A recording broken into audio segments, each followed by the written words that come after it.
The Book of Helaman, an account of the Nephites, their wars and contentions, and their dissensions, and also the prophecies of many holy prophets before the coming of Christ, according to the records of Helaman, who was the son of Helaman, and also according to the records of his sons, even down to the coming of Christ.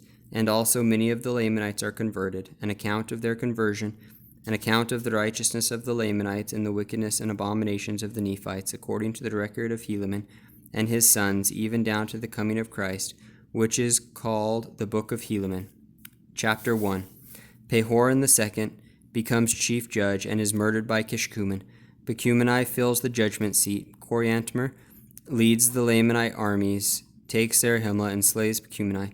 Moronihah defeats the Lamanites and retakes Zarahemla, and Coriantumr is slain. And now, behold, it came to pass in the commencement of the 40th year of the reign of the judges over the people of Nephi, there began to be a serious difficulty among the people of the Nephites.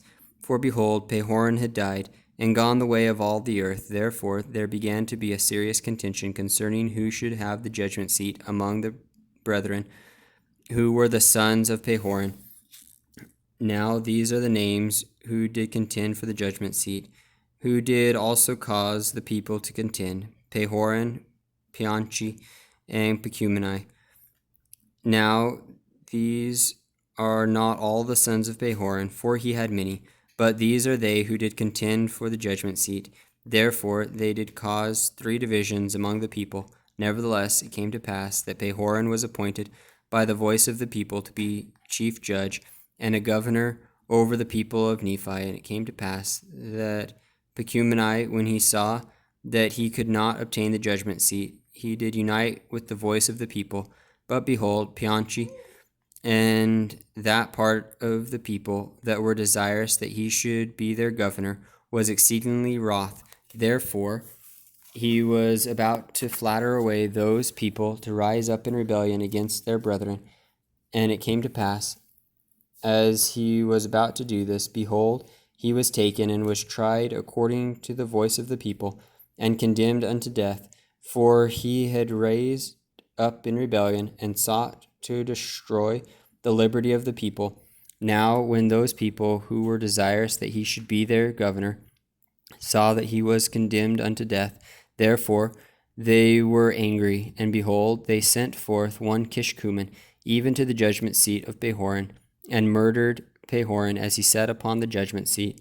And he was pursued by the servants of Pehoran. But behold, so speedy was the flight of Kishkumen, that no man could overtake him. And he went unto those that sent him, and they all entered into a covenant, yea, swearing by their everlasting Maker, that they would tell no man that Kishkumen had murdered Pehoran. Therefore Kishkumen was not known among the people of Nephi, for he was in disguise at the time that he murdered Pehoran.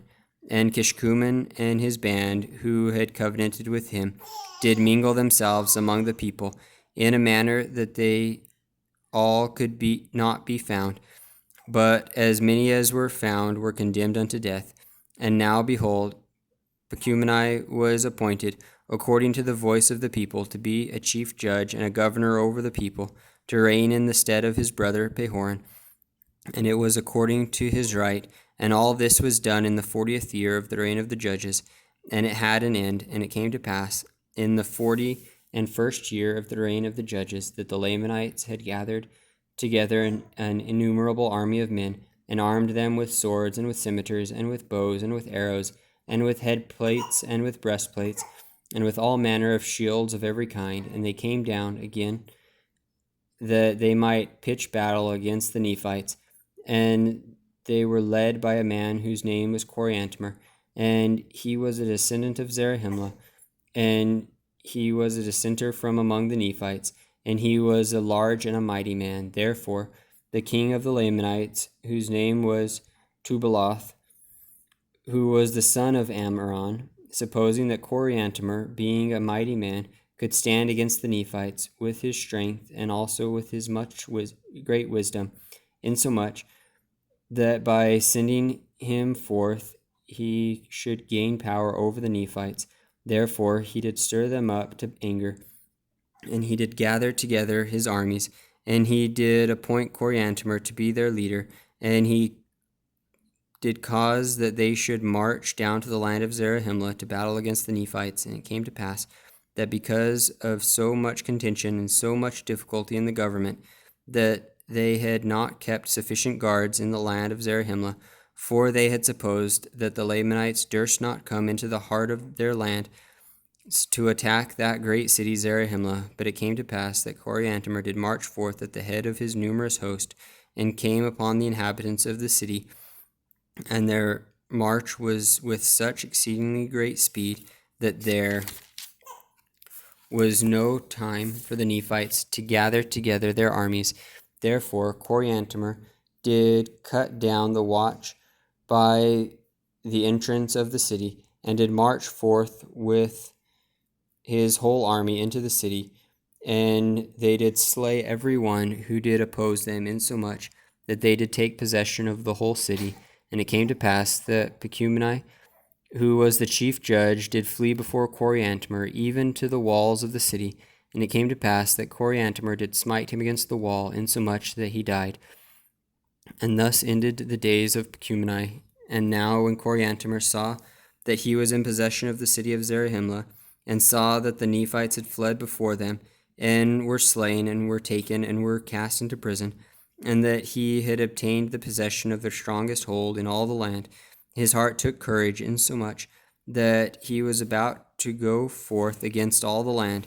And now he did not tarry in the land of Zarahemla, but he did march forth with a large army, even towards the city of Bountiful, for it was his determination to go forth and cut his way through with the sword, that he might obtain the north parts of the land. And supposing that their greatest strength was in the center of the land, therefore he did march forth, giving them no time to assemble themselves together, save it were in small bodies. And in this manner he did fall upon them, and cut them down to the earth. But behold, this march of Coriantumr through the center of the land gave Moronihah great advantage over them, notwithstanding the greatness of the number of the Nephites who were slain. For behold, Moronihah had supposed that the Lamanites durst not come into the center of the land, but that they would attack the cities round about in the borders as they had hitherto done. Therefore Moronihah had caused that their strong armies should maintain those parts round about by the borders. But behold, the Lamanites were not frightened according to his desire, but they had come into the center of the land, and had taken the capital city, which was the city of Zarahemla, and were marching through the most capital parts of the land, slaying the people with a great slaughter, both men, women, and children, taking possession of many cities and of many strongholds. But when Moronihah had discovered this, he immediately sent forth Lehi with an army round about to head them before they should come to the land Bountiful. And thus he did, and he did head them before they came to the land Bountiful, and gave unto them battle, insomuch that they began to retreat back towards the land of Zarahemla. And it came to pass that Moronihah did head them in their retreat, and did give unto them battle, insomuch that it became an exceedingly bloody battle. Yea, many were slain, and among the number who were slain Coriantumr was also found. And now, behold, the Lamanites could not retreat either way, neither to the north, nor to the south, nor to the east, nor to the west, for they were surrounded on every hand by the Nephites. And thus had Coriantumr plunged the Lamanites into the midst of the Nephites, insomuch that they were in the power of the Nephites, and he himself was slain. And the Lamanites did yield themselves into the hands of the Nephites. And it came to pass that Moronihah took possession of the city of Zarahemla again, and caused that the Lamanites who had been taken prisoners should depart out of the land in peace. And thus ended the 41st year of the reign of the judges.